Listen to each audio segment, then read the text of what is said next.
Good morning. This is the Innovation Conversation. I'm Kevin Coop. And I'm Tom Furphy. And we are at GroceryShop in Las Vegas. Looking forward to spending a lot of time on the floor in conversation with vendors and retailers and movers and shakers and opinion shapers and that sort of thing. Oh, wait a minute. We're the opinion shapers. That's we sure are. So as we record this, it's a little quiet behind us. Things haven't quite kicked off yet this morning. It is Vegas. I would never want to have the 8 a.m. session in Vegas. It's not the one thing you want to be.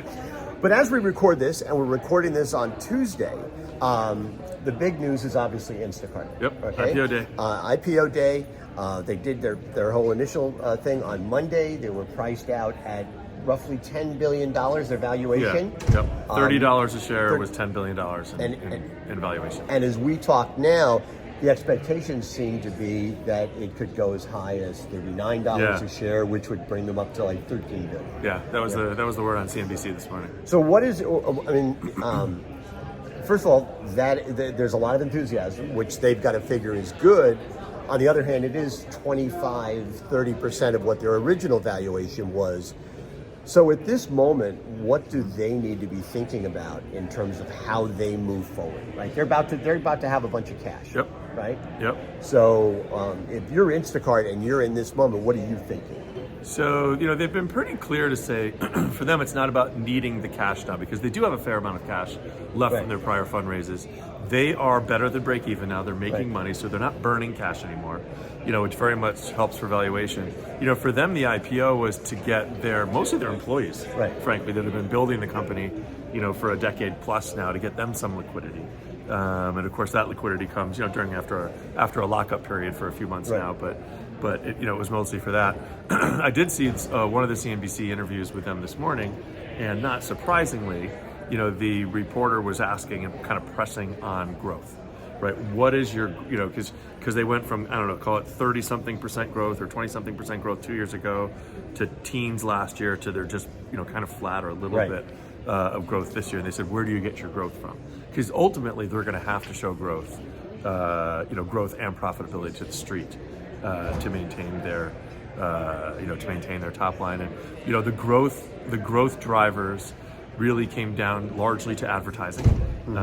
That they think actually that is the advertising business that is what has investors most excited, and that is getting them that kind of good IPO performance.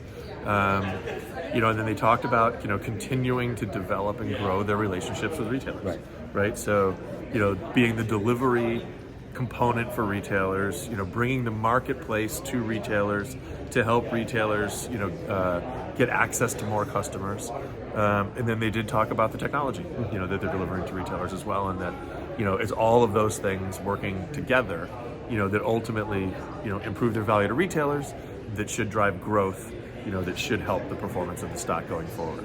Is it a given at this point that the growth has to come from more services offered to their existing client base as opposed to growing their customer base and client base in terms of their retail clients? That they've probably at some level topped out in terms of for the most part, in terms of the number of the companies. Well, they said they reach 85% of retailer volume, right? So they are, they're up there, as far as their marketplace and other services that they offer of grocery sector.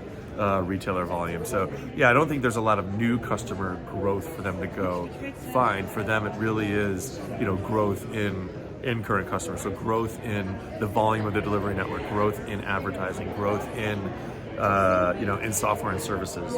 And that's really where they're gonna have the opportunity to find most of their growth. And there's not much of an international story here yet either for Instacart. So I think they do have a fair amount of upside opportunity to grow internationally as well. It's interesting because we're at a point right now when it comes to e-commerce, e-grocery, whatever, that it's sort of stagnant at the moment, right? In terms of growth, you might see a little bit of growth on pickup, not much on delivery at this point, but it seems to be fairly stagnant. I think there are some people out there who think that maybe we've sort of topped out. That I just can't imagine that's true. I think we're at a moment, but at some point something is going to happen, and whether it's going to be Instacart or it's DoorDash or Kroger, Alberts, or whatever it is, something's going to happen that's going to light a fuse under the e-grocery business. Yeah, I think so. I mean, I've been in the e-grocery business for a long time, gosh, almost 20 years now, and it's grown a lot during the 20 years, but it has had some accelerations and plateaus and whatnot. There tends to be, either these breakthroughs in capability, that is adopted that causes growth, or there was something like an event like the pandemic, that catalyzed growth. And I think now the biggest inhibitor to growth is we haven't seen tremendous new capability. So you haven't seen a really kind of big change in the dynamic or change in the capability of digital grocery. Although I would argue that I'm aware of some companies that can do that.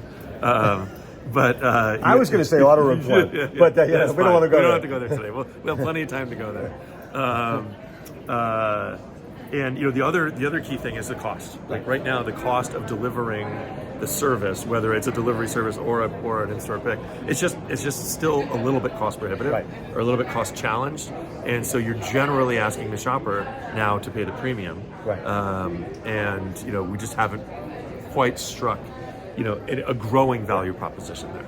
And we know that while inflation is coming down and the expectation is that we may not have a recession, or if we have one, it's going to be very shallow and very short, there's a recessionary mindset out there. Absolutely. So once that goes away, it's more likely that we're going to start to maybe see some growth. Yeah, I think you see some growth, but I think you still have to, the service does have to get better. Right. It has to get a little less expensive. And there just has to be more value in it for the customer, or you will settle into some percentage of total volume that may hold for a while. But I think there's still plenty of growth ahead. Is digital grocery, is delivery going to be half of all grocery sales someday?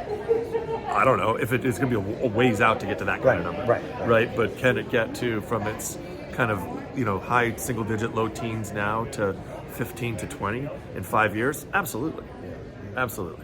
One of the interesting things I think about hanging out here is just early sort of impressions is it's fascinating to me how very often when you go to shows, right, conventions, things like that, there's buyers and there's sellers. Yeah.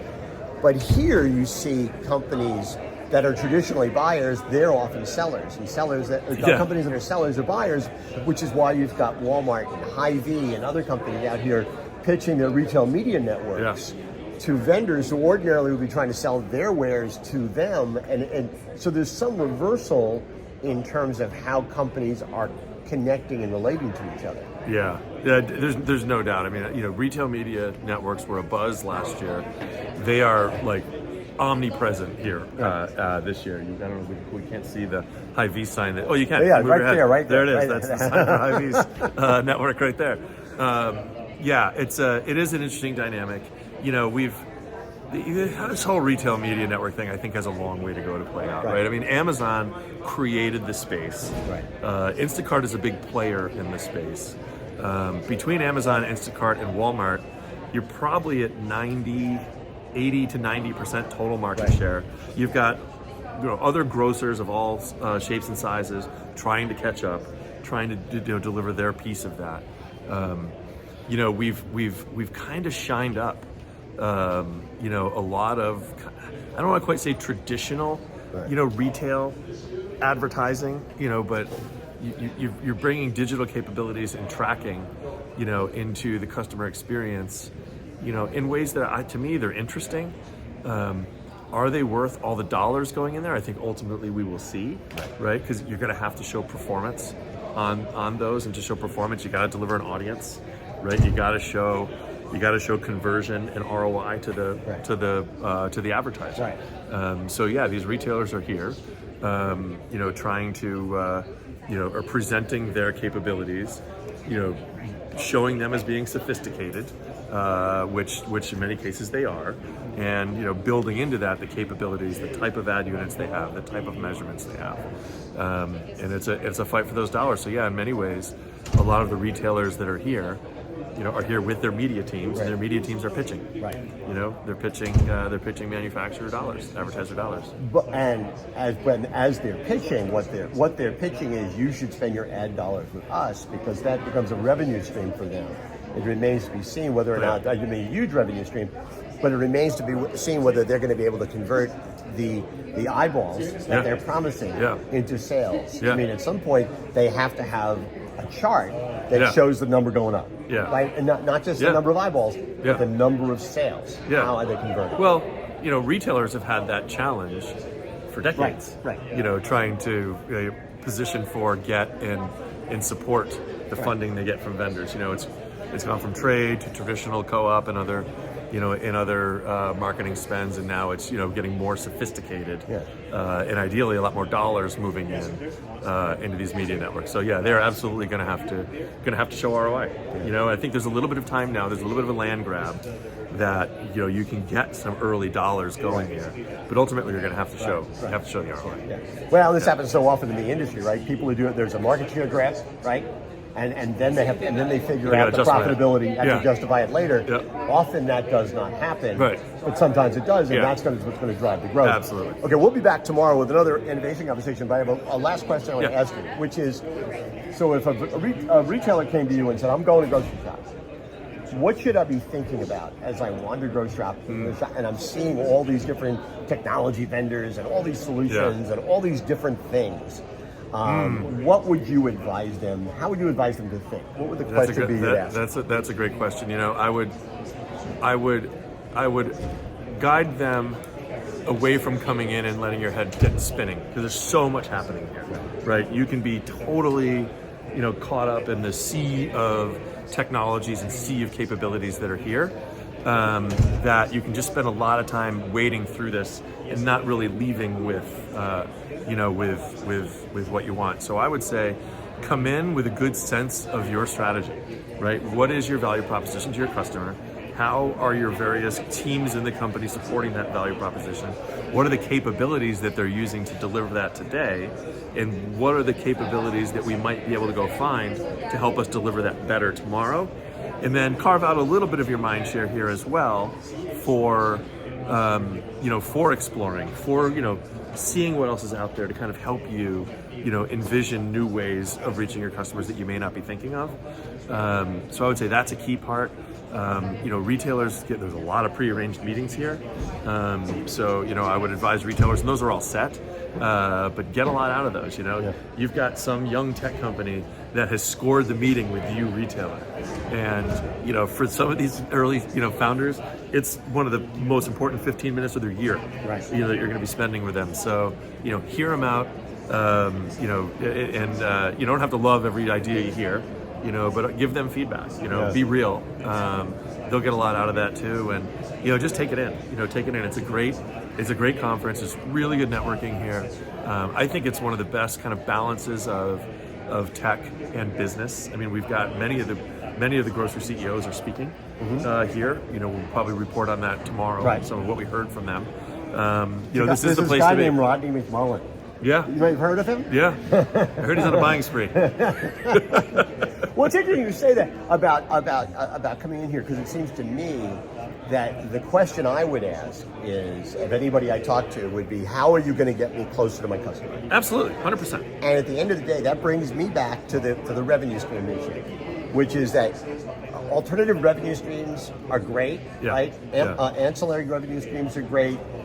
But if you're not focused on the primary revenue stream, is how am I going to get my customers to spend more with me? Absolutely. If that's not the ultimate revenue stream you're focused on, then you're probably making a mistake. Agreed. That should be the ultimate revenue stream you're focused on, right?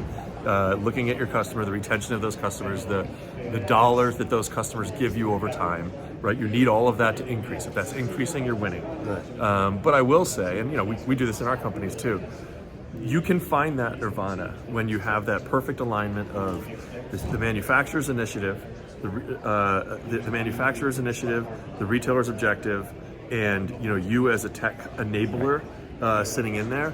And if you can deliver for both of them, and they'll pay you dollars that are good for you as the provider, good for you as the retailer, but ultimately serve that customer, you can make that financial formula work. When you do that, it's magical. And that should be what everybody strives to achieve, is that perfect alignment between manufacturer interest, retailer interest, serving that customer, and the enabling technology that gets to win in helping them do so. Okay, so here's the Vegas metaphor for that. I just came up with this, and maybe it doesn't work. It's like the bridges here that go from over streets. Like there are places where you can't cross the street. You have to take a bridge. Yep. Sometimes the bridge brings you onto the sidewalk, but sometimes the bridge feeds you right into the casino. Right. And as a technology company, you want to be the bridge that helps the consumer get right into the casino. Yeah. Right? That's where you want to be. Yeah. Right? Yeah. Well, as long as the customer wants to go into the casino. Yeah, right. Exactly. Yes. Good point. Anyway, that's it for this edition of the Innovation Conversation. We will be back with you tomorrow, and we're looking forward to them. Now we're going to hit the floor. Time to get to work. See you tomorrow, everybody.